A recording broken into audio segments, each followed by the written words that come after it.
महीने भर इंतजार के बाद आखिर ईद का मुबारक दिन आ ही गया। इस दिन का आम आवाम को बड़ी बेसब्री से इंतजार था। सुबह से ही लोगों के चेहरे पर खुशी और उत्साह की झलक साफ साफ देखने लगी। रमजान की आमद से मुस्लिम बाहुल्य इलाकों में फिजा नूरानी हो जाती है। सुबह शाम की रौनक देखते ही बनती है। इफ्तार, सहरी व लजीज व्यंजनों की खुशबू लोगों को अपनी ओर बरबस खींचती नजर आती है। नखास मदीना मस्जिद, शाह मारूफ व जामा मस्जिद, उर्दू बाज़ार की फ़िज़ा बेहद दिलकश नज़र आती है। यहाँ की बनने वाली बिरयानी, कोरमा, सीख कबाब, गोल कबाब, गलौटी कबाब सभी के पसंद हैं।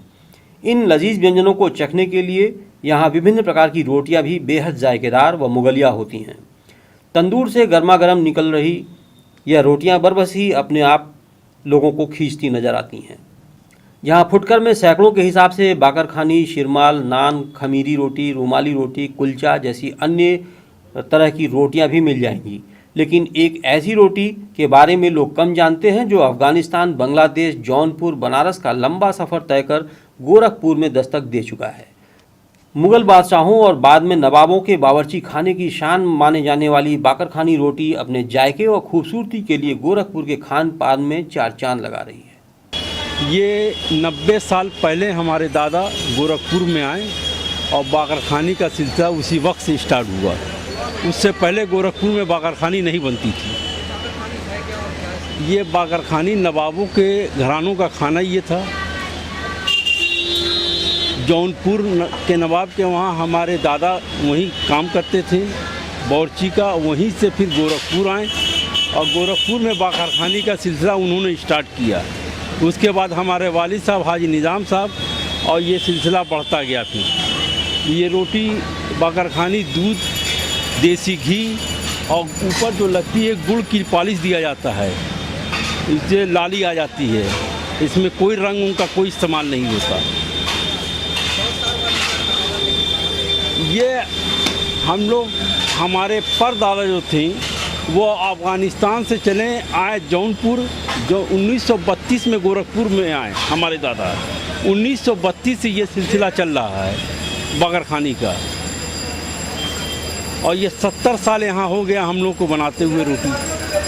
और 70 साल इसमें दूध से इसकी सनाई होती है, इसमें ड्राई फ्रूट को पीस के दिया जाता है और इसमें देसी घी का बहुत इस्तेमाल होता है और इसको परत लगा के फिर तंदूर में इसको पकाई जाती है।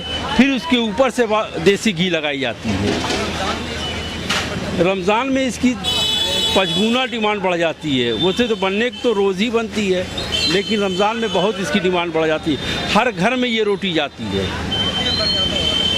अरे 4-5 गुना तो बढ़ ही जाता है इसका डिमांड। एक रोटी ये 20 रुपये की है, 15 रुपये की है, 20-15 की बिकती है रोज़। इसमें मेहनत तो बहुत है। इसमें कई कारीगर लगते हैं, 8-10 कारीगर लगते हैं, तब जाके एक रोटी तैयार होती है। ये कारीगर सब गोरखपुर और बनारस से आते हैं। गोरखपुर में हम लोग खुद बनाते हैं और बनारस से भी बुला लिया जाता है। ईद में बनती है वो। उसकी खासियत यह है वो भी देसी घी से बनाई जाती है। वो भी बाकरखानी की तरह उसको लगन की रोटी कहा जाता है। बाकरखानी की रमजान में मांग बढ़ जाती है और ऑर्डर तैयार करने में कारीगरों को 12 घंटे के बजाय 18 घंटे या उससे अधिक का काम करना पड़ता है। उससे अधिक समय लगता है क्योंकि रमजान के महीने में बिक्री का समय दिन में न होकर देर शाम और रात, पूरी रात चलती है, यानी शाम 4 बजे से सुबह 4 बजे तक।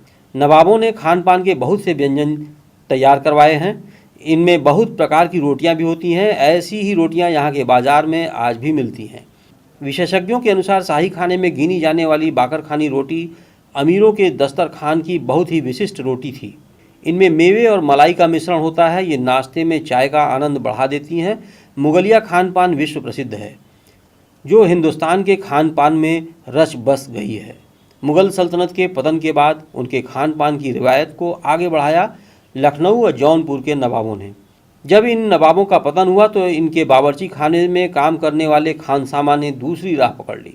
जौनपुर के नवाब यूसुफ के यहाँ काम करने वाले खानसामों ने पहले बनारस और फिर गोरखपुर की राह पकड़ी। इन्हीं के साथ चला आया नवाबों का पसंदीदा व्यंजन शहर में इसी खास व्यंजन में जौनपुर के नवाब की पसंदीदा रोटी बाकरखानी भी है, जो शहर के खान पान में रची बसी है। इस रोटी को अफ़गानिस्तान, बांग्लादेश होते हुए हिंदुस्तान के जौनपुर, बनारस से गोरखपुर तक का सफ़र करने में करीब 100 साल लगे। निज़ामिया होटल के शमशाद ने बताया कि इस रोटी का गोरखपुर आगमन करीब 90 साल पहले हुआ। पुरखे जौनपुर के नवाब के यहाँ खानसामा थे। जब नवाबों का पतन हुआ तो पुरखे बनारस चले गए और अपने साथ लेते गए नवाब के बावर्ची खाने की प्रमुख व्यंजन। नवाब के बावर्ची खाने का स्वाद आज होटलों में ज़रूर देखा जा सकता है। पुरखों के साथ ही बाकरखानी जौनपुर से बनारस और फिर गोरखपुर आई है। दादा मरहूम जहूर ने अस्करगंज में तंदूर लगाया और यहीं से अपने लड़के मरहूम हाजी मोहम्मद निज़ाम के साथ रोटी तैयार कर शाही मस्जिद उर्दू बाज़ार की सीढ़ियों पर फरोख्त करते थे। कुछ समय बाद नखास चौक पर दुकान मिल गई।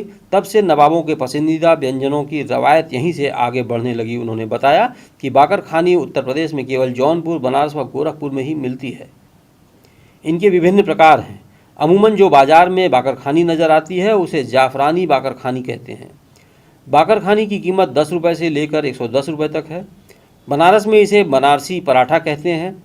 इसके अलावा इसके प्रकार में शाहजहानी पराठा, मुगलिया रोटी, लच्छा पराठा, बनारसी पराठा, रोटी बाकरखानी, जाफ़रानी बाकरखानी आदि है। इसे हर व्यंजन के साथ खाया जाता है।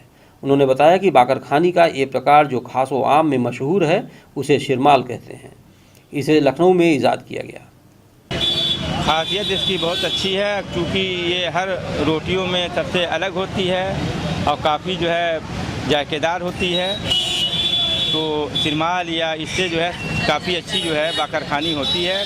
हम लोग जो है बराबर ईद और रोज़े के मौके पे आते हैं, ख़ास तौर से इस रोटी को ले जाते हैं और सभी लोग खाते हैं। घर के सारे मेंबर सब लोग पसंद भी करते हैं इसको, मेहमान भी पसंद करते हैं क्योंकि इसका टेस्ट ही बहुत बढ़िया है। जी, हर दिन हम लोग ले जाते हैं ये रोटी।